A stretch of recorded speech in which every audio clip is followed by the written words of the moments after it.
guys. We're gonna read Subway Story. Yes, I'm Sam's sister, Emily. No, her name's actually Christian. My name is not Christian. Yes, it is. Her name is Christian. Fine, my name is Christian, and today we are going to read the Subway Story. It's about a subway. It's about a subway car that goes on an adventure into the sea. Well, she doesn't actually adventure. She gets dumped in there.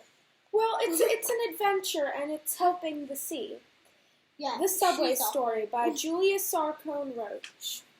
Make sure that you show the kids the pictures. And then When Jessie was born in St. Louis, Missouri, she weighed 75,122 pounds and was 51.5 feet long. She had a loud horn, 4 big fans, 4 large windows, bright lights for seeing, sturdy seats for sitting, and a gleaming coat of paint. She was beautiful. She was a beautiful, shiny, and new subway car.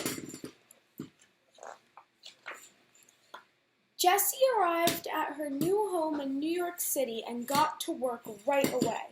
Jessie traveled all over the big, bustling city. That's Jessie traveling through the city. When the World's Fair began, Jessie had a special job of carrying visitors to the fairgrounds. That's the inside of Jessie's car.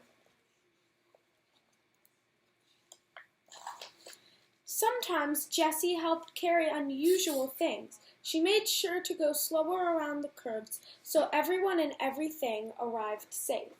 Sometimes musicians practiced on board, and Jessie was happy to provide some rumbles and clickety-clacks for their songs. Even the occasional pigeon came along for a ride. Oh, poor pigeon. No matter who or what was on board, Jessie's favorite part of her route was the curve of the track right before her tunnel ducked into the river. She would speed up for the curve and then zip down with a screech of sparks shooting off her wheels. And even deep down under the river, Jessie could hear the echoing boom of the tugboats far up above her. If she passed another train, she would always give a friendly wink with a twinkle of her headlight.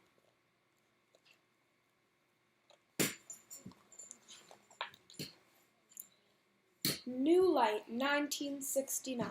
Over the years, Jessie saw the cities change. New Paint, 1971. And she had some changes of her own.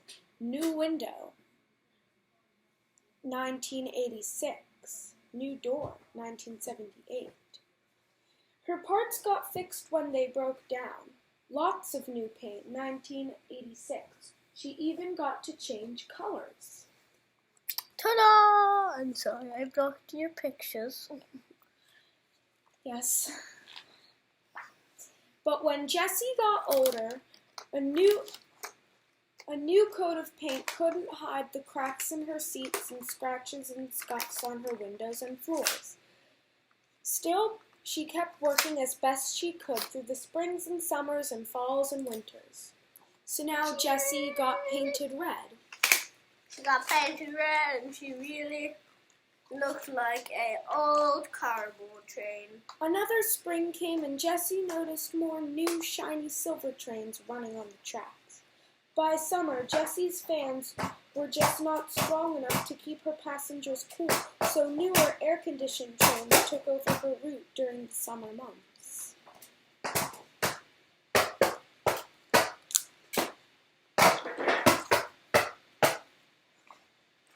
Jessie missed the people and the activity.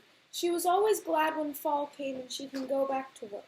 Then one year the air turned frosty and the leaves changed color, but nobody came to put Jessie back on her route. She sat in a yard with the other older trains. She thought about the people she had carried.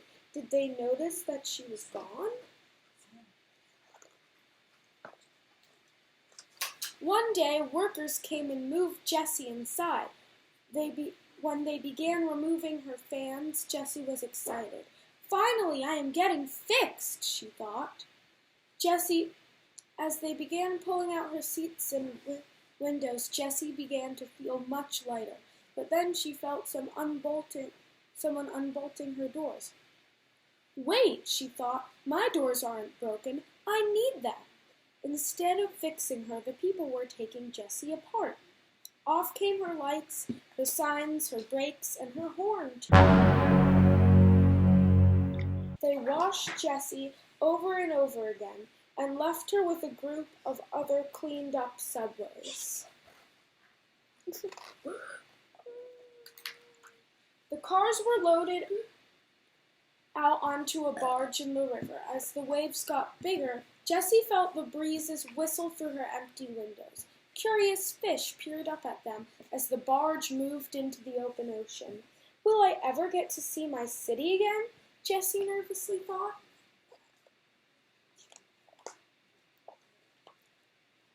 After traveling for hours, the barge came to a stop. The subway cars could see nothing but water. Everything was quiet. Suddenly, the crane in the middle of the barge began to move. It shoved the car next to Jessie to the end of the barge. Splash! The car went over and disappeared beneath the waves. Is that what will happen to me? Jessie wondered. Then she felt a crane beneath her, pushing her toward the edge. Then, whoosh! Jessie plunged into the salty ocean. Why? Just why? Water thundered into every part of Jessie. It got darker and darker as she sank down, down, down, down until, thump, she hit the ocean floor. A huge cloud of sand and silt churned up everything around her, and at first Jessie couldn't see anything. Then, Sam, what are you doing? Baseball card. Then, out of the dimness came little silver fish. In and out of Jessie's windows and doors he swam. Soon there were more curious little fish swirling around her. In the darkness, Jessie felt a little like she was back in the subway tunnels she knew so well.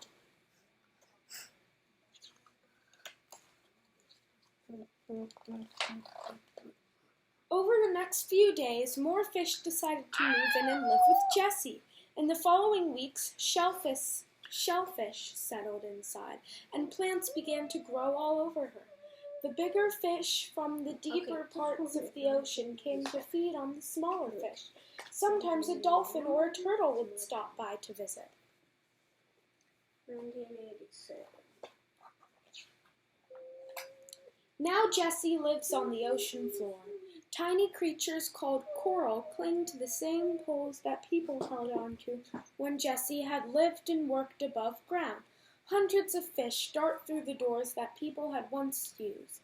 Jessie was once an important part of the city where she lived. See? It's the subway car now. And this And is a that's baseball card.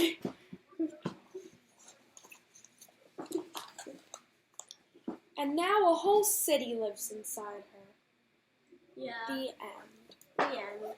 That was the best book I ever read, people. A brave subway car finds an adventure off the tracks. Anyway, I hope you all liked this subway story. And, if you did, let us know. So, bye! Bye, Bye, 261 everyone. families. See you soon.